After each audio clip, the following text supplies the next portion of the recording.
మూడేళ్ల పాలనలో మోడీ సాధించిన విజయాలేంటి? దేశ చరిత్రనే ప్రభావితం చేసేలా తీసుకున్న నిర్ణయాలేంటి? ఆయన నిర్ణయాలు ప్రజలకు మేలు చేశాయా, చెడు చేశాయా? అన్నింటినీ మించి 6 నెలల కిందట హఠాత్తుగా ప్రకటించిన పెద్ద నోట్ల రద్దుతో సామాన్యుడికి ఒరిగిందేంటి? మోడీ ఆర్థిక నిర్ణయాలు మేలు చేసింది ఎవరికి?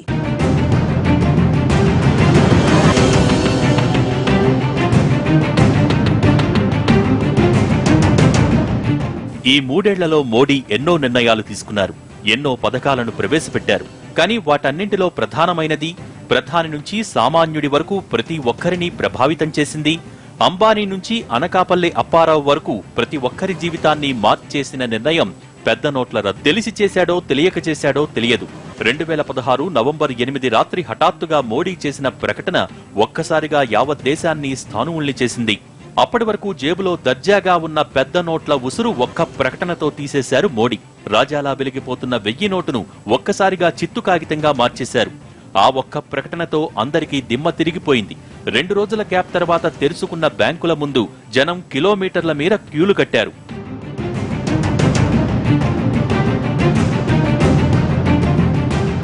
రెండు రోజుల్లో సమస్యలన్నీ తీరిపోతాయని ఆనాడు మోడీ చెప్పిన మాటలు ఇప్పటికీ నీటి మూటలుగానే ఉన్నాయి. కానీ ఆ రోజు నుంచి మొదలైన కరెన్సీ కష్టాలు ఇప్పటికీ అంతర్లీనంగా అలాగే ఉన్నాయి. అప్పుడు మూతపట్ట ఏటీఎంలు ఇప్పటికీ చాలా చోట్ల తెరుచుకోలేదు. చాలా ఏటీఎంలలో ఇంకా నో క్యాష్ బోర్డులు కనిపిస్తూనే ఉన్నాయి. నిజానికి దేశ ప్రధాని నల్లధనాన్ని అంతం చేయటానికంటూ తీసుకున్న ఈ అత్యున్నత స్థాయి నిర్ణయం మాత్రం దాదాపుగా అభాసుపాలైందనే చెప్పుకోవాలి.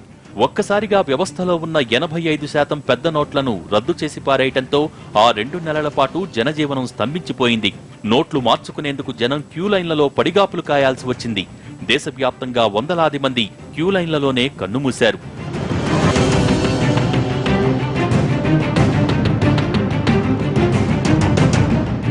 డిమానిటైజేషన్ ఆర్థిక వ్యవస్థ మీద మోడీకున్న అవగాహన లోపానికి నిదర్శనమన్న విమర్శలు వినిపించాయి.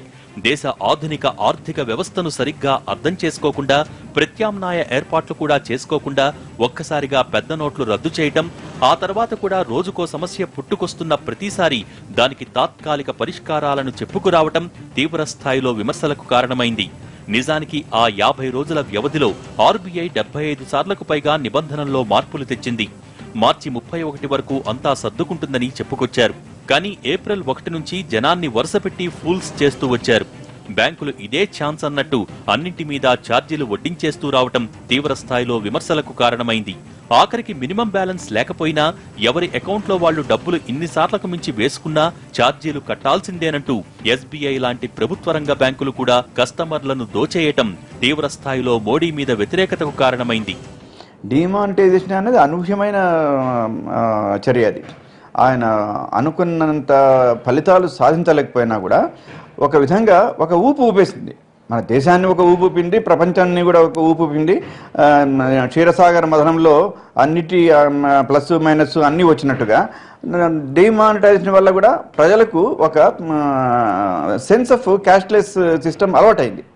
ఎప్పుడో ఒకసారి మనం క్యాష్ తగ్గించుకోవాలి, సాధ్యమైనంత వరకు చెక్కుల్లోనే చేయాలి, సాధ్యమైనంత వరకు మనము బ్యాంకింగ్ ట్రాన్సాక్షన్లు చేయాలి అన్న అలవాటును బలవంతంగా మోడీ గారు అందరికీ చెప్పించారు కదా.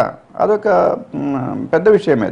పెద్ద నోట్ల రద్దుతో దేశ ఆర్థిక వ్యవస్థ బలోపేతమవుతుందని, దేశంలో ఉన్న బ్లాక్ మనీ పూర్తిగా నిర్వీర్యమైపోతుందని, ఆర్థిక వృద్ధి, జీడీపీ పెరుగుతాయని, రూపాయి విలువ మరింత బలపడుతుందని, డాలర్ విలువ తగ్గి బంగారం, పెట్రోల్ వంటి దిగుమతి సరుకుల ధరలు తగ్గుతాయని ఇలా ఏదేదో అరచేతిలో వైకుంఠం చూపించారు.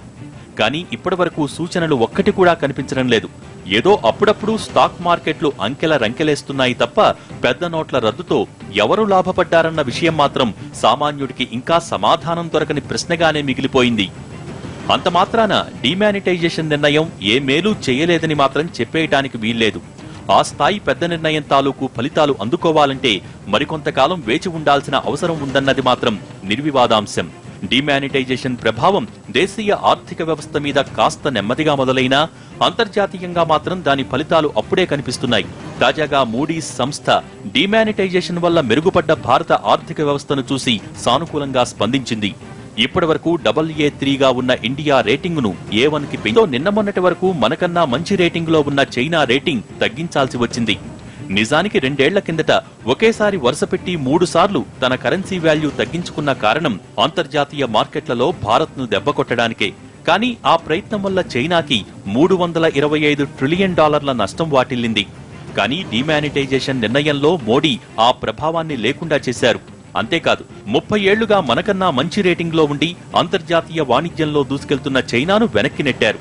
ఈ ఒక్క నిర్ణయం వల్ల దేశీయంగా చాలా రంగాల నుంచి 5 లక్షల కోట్ల రూపాయల మేర ఆర్థిక లాభాలు చేకూరినట్టు కొన్ని వాణిజ్య సంస్థలు అంచనా వేస్తున్నాయి.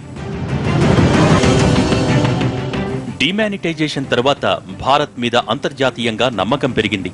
దీనికి తోడు ప్రపంచవ్యాప్తంగా అన్ని దేశాల కన్నా ఎక్కువ వృద్ధి రేటు నమోదు చేయటం మరో మంచి పరిణామంగా నిలుస్తోంది. అమెరికా, చైనా, బ్రిటన్ లాంటి దేశాలలో కూడా వృద్ధి రేటు 4% లోపే ఉండగా మన దేశం మాత్రం 7% పైగానే దూసుకెళ్తోంది. ఇది స్థిరంగా ఉన్న మన ఆర్థిక వ్యవస్థకు నిదర్శనంగా నిలుస్తోంది. వర్తమాన ప్రపంచంలో అంతర్జాతీయ ఆర్థిక ముఖచిత్రం చాలా బలహీనంగా ఉంది. బ్రెగ్జిట్, గ్రీస్ పతనం తర్వాత యూరోజోన్ పరిస్థితి దిగజారింది. ఇక అప్పుల ఊబిలో కూరుకుపోయిన అగ్రరాజ్యం అమెరికా ఆర్థిక స్థితి కూడా ఇప్పుడిప్పుడే ఇబ్బందుల్లోకి జారుకుంటోంది. మరోపక్క చైనా కూడా ఉత్పాదకతకు తగినంత డిమాండ్ లేకపోవడంతో పరిశ్రమల్ని ఒక్కొక్కటిగా మూసుకుంటూ వస్తోంది. ఈ పరిణామాలన్నీ భవిష్యత్తులో ఆర్థిక భారతం మరింత సమున్నత స్థానానికి చేరుకుంటుందన్న సంకేతాలనిస్తున్నాయి.